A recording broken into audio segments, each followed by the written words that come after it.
English ലാംഗ്വേജിലെ greatest റൈറ്ററായിരുന്ന William ഷേക്സ്പിയറിനെ കുറിച്ച് വായിച്ചിട്ടുണ്ടോ? Playwright, actor, poet എന്നീ നിലകളിൽ പ്രസിദ്ധമായ ഷേക്സ്പിയറിനെ പറ്റിയുള്ള ബയോഗ്രഫിയാണ് ഞാൻ ഇന്നിവിടെ പറയുന്നത്.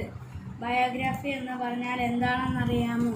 ഒരാളെ കുറിച്ചുള്ള ലൈഫ് ഹിസ്റ്ററി അല്ലെങ്കിൽ ലൈഫ് സ്റ്റോറി. അദ്ദേഹത്തെ വേൾഡ്സ് ഗ്രേറ്റസ്റ്റ് ഡ്രാമാറ്റിസ്റ്റ് എന്നും വിളിച്ചിരുന്നു. ഇംഗ്ലീഷ് സാഹിത്യത്തിൽ ഒട്ടേറെ സംഭാവനകൾ അദ്ദേഹത്തിൻ്റെതായിട്ടുണ്ട്. ഏപ്രിൽ 23 സ്റ്റാറ്റ്ഫോർഡിൽ ജനിച്ചു. ലെതർ വ്യാപാരിയായ ജോൺ ഷേക്സ്പിയറിൻ്റെയും മേരി ആർഡന്റെയും മൂന്നാമത്തെ പുത്രനായിരുന്നു ഷേക്സ്പിയർ. 38 പ്ലേസ് എന്ന് പറഞ്ഞാൽ ഡ്രാമാറ്റിക് വർക്കുകൾ.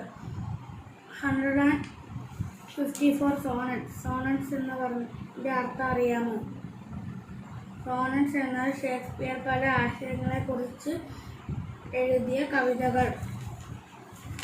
2 വലിയ നരേറ്റീവ് പോയട്രികളും അദ്ദേഹം എഴുതിയിട്ടുണ്ട്.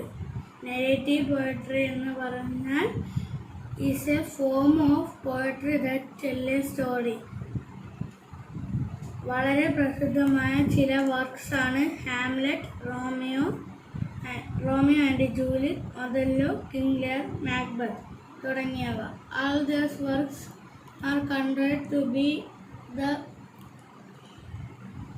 be the finest work in English language. Writing style പരിശോധിച്ചാൽ മിക്കവയും കോമഡിയും ട്രാജഡിയും ചരിത്ര സംഭവങ്ങളും നിറഞ്ഞതായിരുന്നു. അദ്ദേഹത്തിൻ്റെ ഈ റൈറ്റിംഗ് ശൈലി മനുഷ്യരുടെ ദൈനംദിന ജീവിതത്തെയും മറ്റ് സാഹിത്യകാരന്മാരെയും മനുഷ്യ മനസ്സിൻ്റെ വികാരത്തെയും എല്ലാം ആഴത്തിൽ സ്വാധീനിച്ചിരുന്നു. ഷേക്സ്പിയറിൻ്റെ മിക്ക കൃതികളും പല ഭാഷകളിലേക്ക് ട്രാൻസ്ലേറ്റ് ചെയ്തിട്ടുണ്ട്.